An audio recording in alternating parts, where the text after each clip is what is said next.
अशा पद्धतीचा ग्रह आपल्या सगळ्यांच्या मनात होता आणि काय करायचं की नाही करायचं ह्या भूमिकेमध्ये आपण होतो. पण बरं झालं तुम्ही सगळेजण आलात. तुमची ताकद इथे दिसली. प्रशासन नमला आणि प्रशासनानं काय सांगितलं ते तुम्हाला मी सांगतो. आता चांगली बाजू त्या ठिकाणी सन्मान्य आपले महापौर जयवंत सुतार साहेबांनी मांडली. चांगली बाजू आपले नगरसेवक ज्ञानेश्वर सुतारांनी मांडली. आपले नगरसेवक सोमनाथजी वासकर, आपले शिवसेनेचे नेते ज्येष्ठ नगरसेवक एम.के. मडवी साहेबांनी मांडली. प्रत्येकाने आपापली बाजू त्या ठिकाणी मांडली.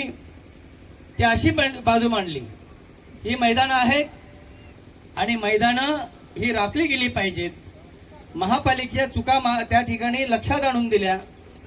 जर 2019 मध्ये एखादं त्या ठिकाणी डीपी प्लॅन मंजूर होतो आणि आरक्षण त्याच्यामध्ये टाकलं जातं मैदानाचं आणि 2024 मध्ये 23 नंतर तो होल्डिंग पॉइंट म्हणून महापालिकेकडे हस्तांतर केला जातो, तो त्या ठिकाणी सर्वसाधारण सभेचा किती त्या ठिकाणी अवमान आहे हे देखील त्या ठिकाणी सांगण्यात आलं.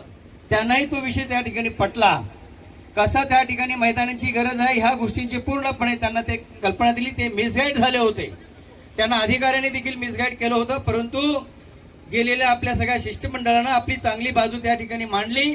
सध्या जी त्या ठिकाणी कोर्टात याचिका आहे, कोर्टामध्ये जी बाजू कमजोर करून ठेवली होती महापालिकेनं, ती कशी कमजोर केली होती, त्यांनी कशा पद्धतीने लबाडी केली होती, हा विषय चांगल्या प्रकारे त्या ठिकाणी झाला. चांगले चेहरे त्यांचे उघड झाले आणि ते खरोखरच त्या ठिकाणी हातबल झाले होते.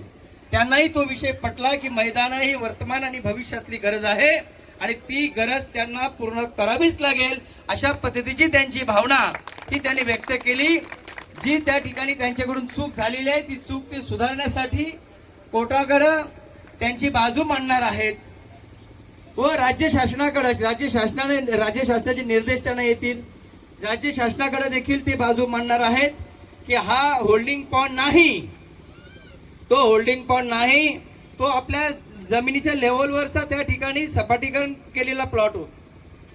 तो कृत्रिमरित्या आता आपण तिथं खेळतो, परंतु तो मैदानच आहे.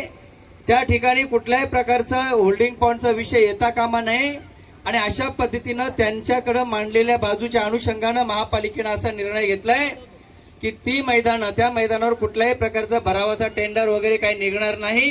तो त्या ठिकाणी स्थगित केलेला आहे.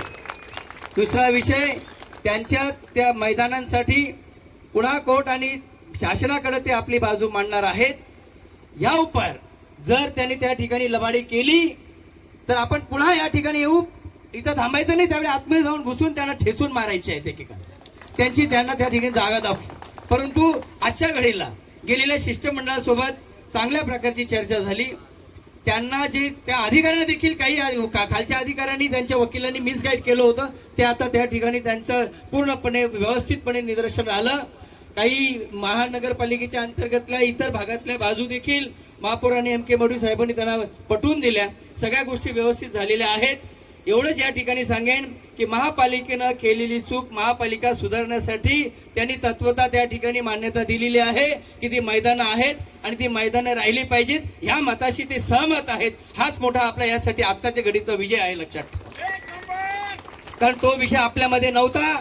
तो विषय त्यांना त्या ठिकाणी आता तुम्ही इथं सगळे आल्यामुळं झाला.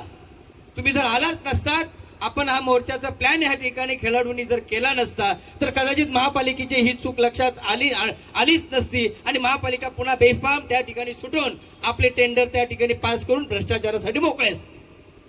म्हणून ही क्रेडिट ही सगळी तुमची आहे. शिष्टमंडळाने बाजू त्या ठिकाणी मांडली, परंतु तुमच्यामुळं त्या ठिकाणी ही बाजू मांडण्यासाठी संधी मिळाली. यापुढं जोपर्यंत आपलं मैदान रीतसर आपल्याकडे हस्तांतर होत नाही तोपर्यंत जागृत राहा. वेळ प्रसंगी पुन्हा एकदा ह्याच ठिकाणी येऊन आपण आंदोलन करू, परंतु मैदान आपण सोडायचं नाही. बरोबर? मैदान आमच्या हक्काचा, कोण म्हणतो देणार नाही. धन्यवाद. मी तुमचं